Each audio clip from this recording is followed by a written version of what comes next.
The Limits of Self-Sufficiency. What Building an Off-Grid Cabin Taught Me About Dependence, Power, and Freedom. Written and read by yours truly, Oakie McDoakie. Screw-ups and all. Most people who know me would say I'm independent as hell. I lived in a van for 7 years, mainly in national forests, and now live in a one-room cabin off-grid. Just the most recent choices in a lifetime of paths less traveled. There are grittier, less conventional people, sure, but I'm pretty far out there myself. The habit started early. In 4th grade, I gathered a school bus petition against the driver's new oppressive rule that boys and girls had to sit together in assigned seats. The morning I was supposed to present it to the principal, all the kids wanted their names scratched off so they wouldn't get in trouble. I sat before his desk anyway, no petition in hand, laid out our grievances, and got nowhere. After school, the bus driver mocked me in front of all the kids, who turned traitor and joined in.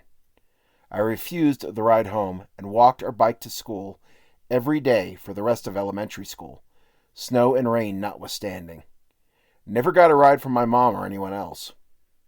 Like I said, independent as hell, with a disdain for authority to boot. Since I was a preteen, I'd fantasized about running away to live in the woods by myself, like Sam Gribley in My Side of the Mountain. I worked at it early, identifying wild edibles from Yule Gibbons' Stalking the Wild Asparagus, mastering bushcraft skills in Boy Scouts, practicing with my bow and arrow, shooting BB guns with my friends, building log shelters in the woods. I was motivated toward solitude and just as strongly toward self-sufficiency. Why?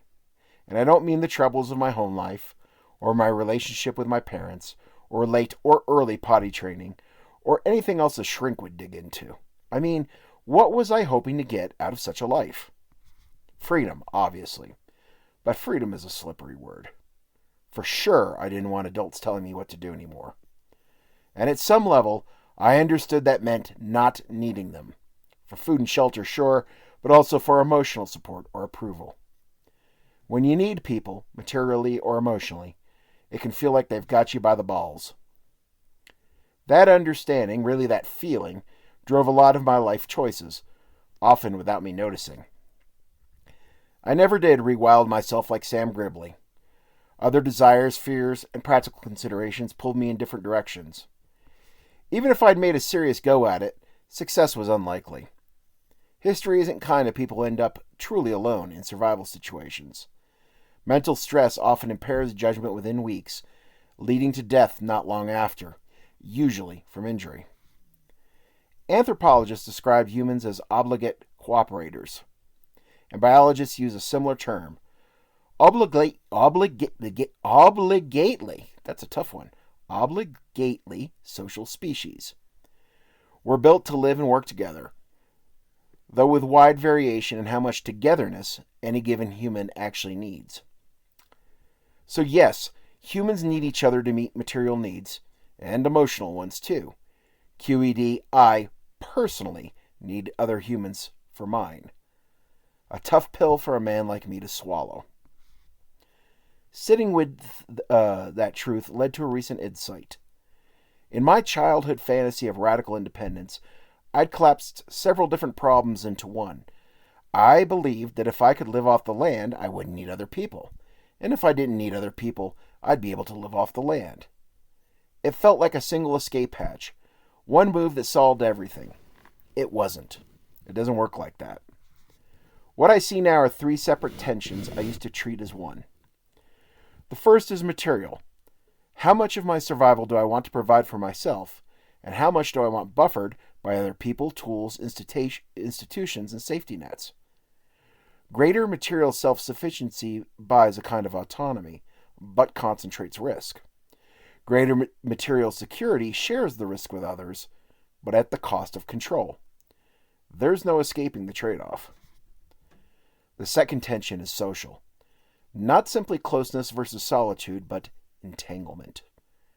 Human connection often arrives bundled with roles, expectations, and obligations, sometimes spoken, often not. Even without anyone explicitly telling you what to do, those expectations exert pressure. Being needed, being relied upon, or relying in turn can quietly narrow your choices. The third tension is about power. Mutual support, dependence, authority, and coercion aren't the same thing, but when I was younger, they blurred together. I treated needing other people, materially or emotionally, as if it automatically put me under their thumb. Solitude felt safer, not because I disliked people, but because it seemed like the only reliable way to avoid being pushed into things that rubbed me the wrong way. I've been learning new ways to live inside these tensions since settling at Hippie's End. What I once imagined as a self-sufficient spaceship, sealed off from the world, has revealed itself as something else. A place with edges, connections, and lines of exchange. Loosely, by fits and starts, a node in the society around me. Take building my cabin. It turned out to be far more of a compromise than I dreamed. In my side of the mountain, young Sam Gribley made his home in a hollow tree. With fire and elbow grease, he expanded it. He built a small fireplace and a chimney from stone and clay, a door from salvaged wood, furnishings from odds and ends. As a child, he was my exemplar. As a teenager, reading the Whole Earth catalog and Walden, I imagined something similar but scaled up. A wooden cabin built alone with little more than an axe, or an earth-sheltered home dug with a shovel. Anything else, windows, hardware, would be scavenged. Then I bought this patch of land I call Hippie's End, and realized pretty quickly that the adult version of those fantasies was a hell of a lot of work, and that I wasn't willing to do it alone. Not ever, and certainly not under the constraints I was actually living with. I've written elsewhere about the particulars. Materially, the cabin forced a reckoning. Total self-sufficiency would have meant years of labor, higher physical risk, and a real chance of ending up with nothing usable. Instead, I chose selectively. I hired a contractor for the fence, had a cabin shell built and delivered by a shed company, and finished the interior myself using off-the-shelf materials. I gave up a purist version of self-reliance in exchange for something easier, faster, and more doable. Building the cabin tied me into society whether I liked it or not.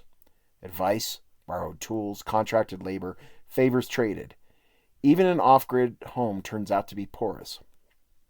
You don't just build a structure, you build a small web of relationships around it. Then there was power, the political kind. Out here on the mesa, I could mostly ignore building codes, but I couldn't ignore my neighbors. Waste, water, noise, looks, tidiness, fire risk. None of those are private matters, no matter how independent you imagine yourself to be. Even outside formal authority, there's an underlying logic of courtesy and consequence. Absolute autonomy turns out to be mostly theoretical. Ignore courtesy, and you'll hear about it.